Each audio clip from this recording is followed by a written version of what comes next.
Bom dia, comunidade Sofia. Aqui para falar sobre as plantas, no programa Cada Dia Uma Planta. Quem for chegando ou quem for assistir depois, deixa um bom dia. Com grande alegria que eu faço esse programa aqui. Começamos ontem e teremos aí mais 20 dias sobre algumas plantas.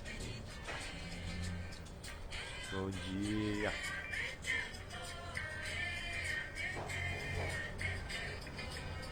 Todo dia e toda semana a comunidade Sofia produz vários materiais, conteúdos aí para vocês no campo da espiritualidade, das terapias, né, do coaching. Então, deixo o convite aí para vocês conhecerem mais um pouco a comunidade também, convidar seus amigos. Olha, Aline! Oi, Aline! Hoje a gente vai falar de uma planta bem massa. É uma planta bem conhecida também aqui no nosso Brasilzão, assim. E é uma planta ornamental também. Tem um cunho muito simbólico aí nas nossas casas, né, no nosso jardim. Só vai me confirmando aí se tá bom o som. Bom dia, Elaine.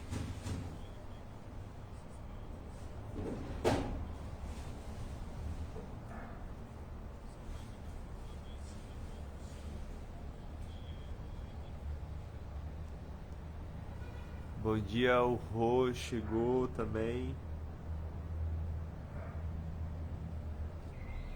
Bom, é, acho que o som tá bom, já fiz o teste aqui no meu celular também.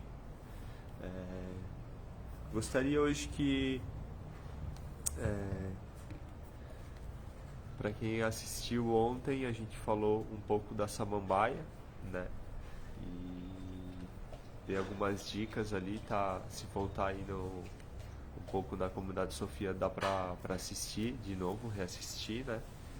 E hoje eu vou continuar essa linha de plantas que fazem bem para nossa casa e que fazem bem também para, né, se a gente entra em contato com elas, se a gente tem alguma aproximação. É, Ontem então foi a samambaia, que é uma planta aí que tem uma distribuição muito boa, muito grande, né, no mundo. São muitas espécies e é, hoje também não vai fugir muito disso. Antes de começar a falar sobre essa planta, eu vou ler um pouco desse. São duas estrofes, na verdade, desse livro, Revolução das Plantas. Vamos ver aqui. Tenho a impressão de que a maioria das pessoas não percebe a real importância das plantas para a vida humana.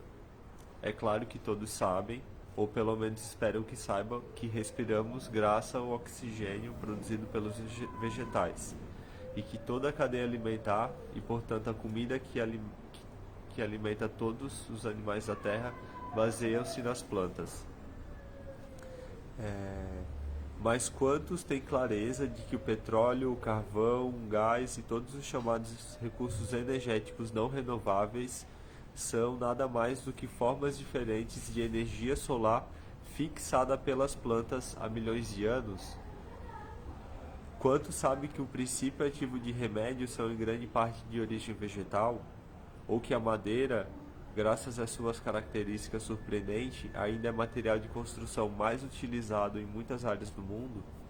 Pois então, as plantas elas têm uma diversidade muito interessante e esse livro aborda de uma forma muito fácil e simples também.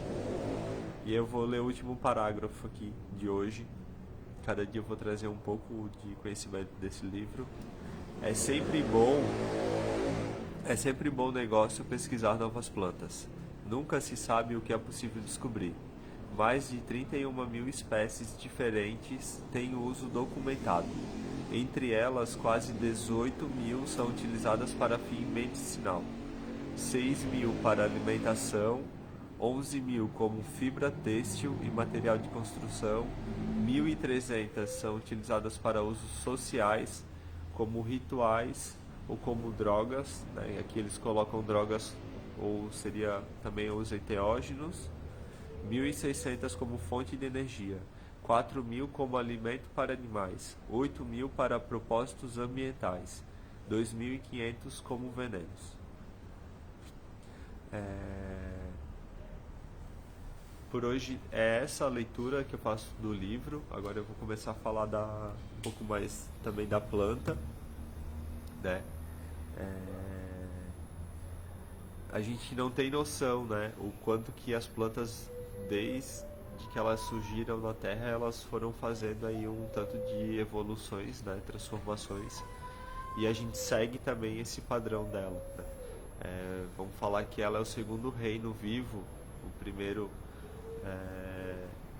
vamos considerar os minerais aí como o primeiro reino, e depois vem o reino das plantas. Então ela já vem com conhecimento estelar muito grande, né? Elas vêm se alimentando de poeira de estrela, ela vem se alimentando de poeira de outros corpos astrais que param aqui na Terra, né?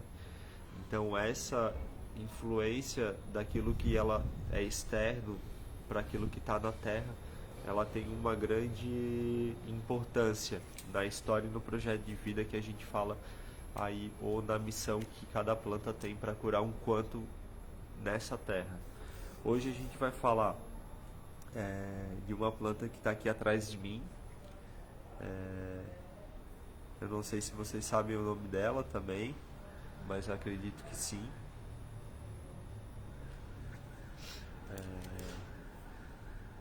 Eu vou pegar aqui bem certinho para vocês a descrição dela, mas ela se chama costela de Adão, né? Essa folhagem aqui bela, ó, que eu consigo até me esconder atrás dela. Bom, a monstera, ela se chama Monstera deliciosa.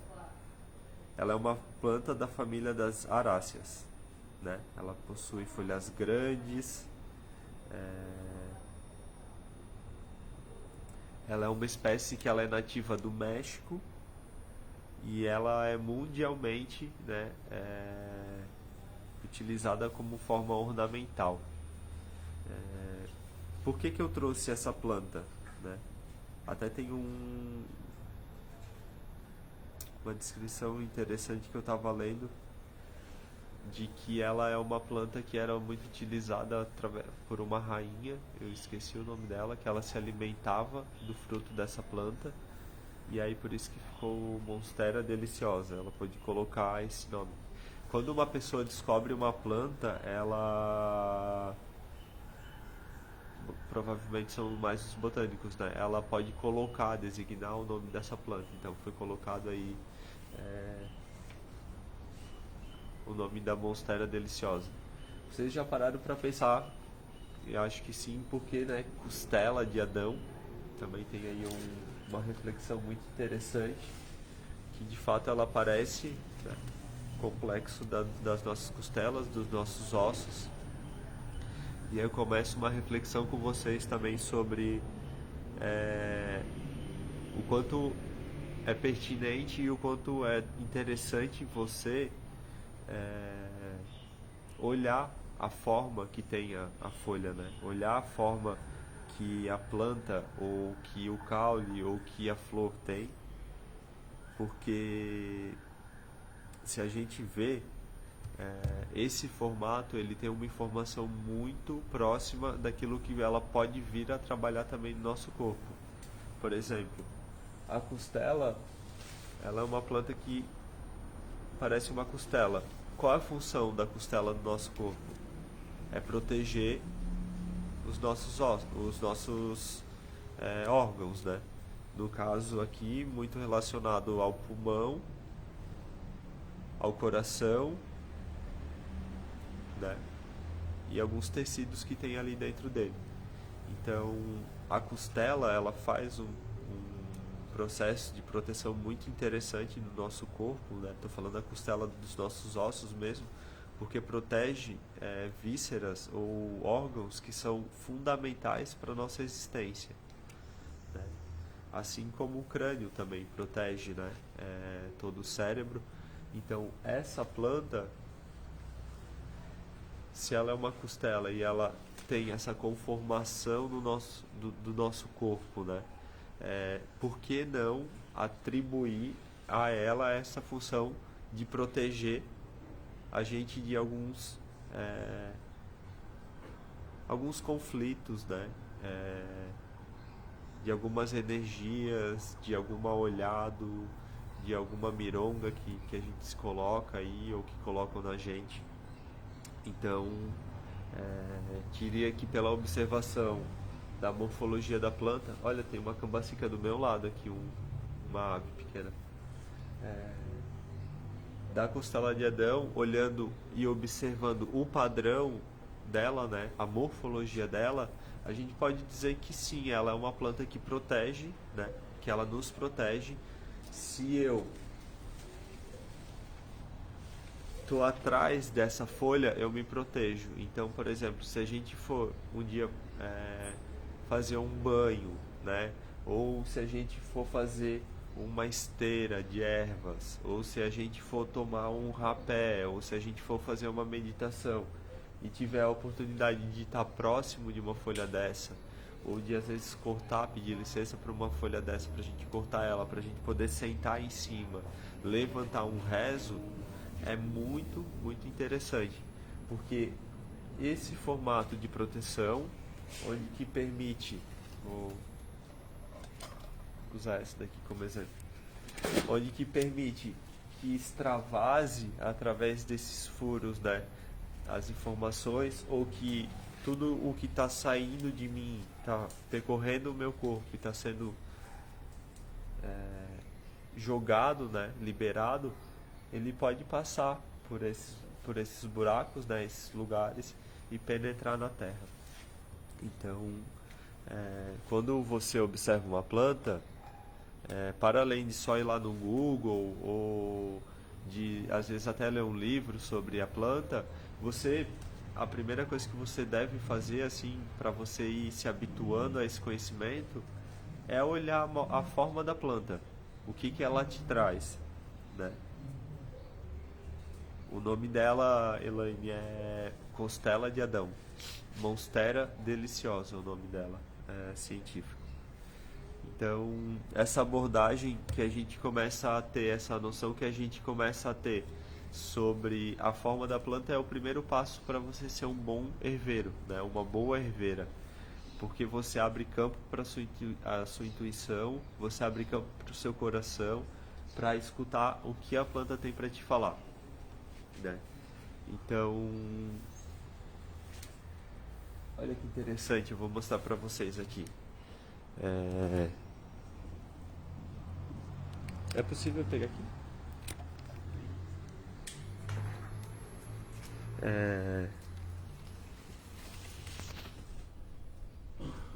Olha lá os frutos dela.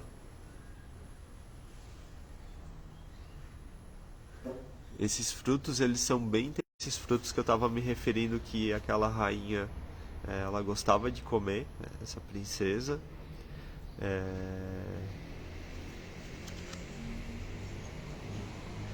Esses frutos, eles demoram a amadurecer, tá?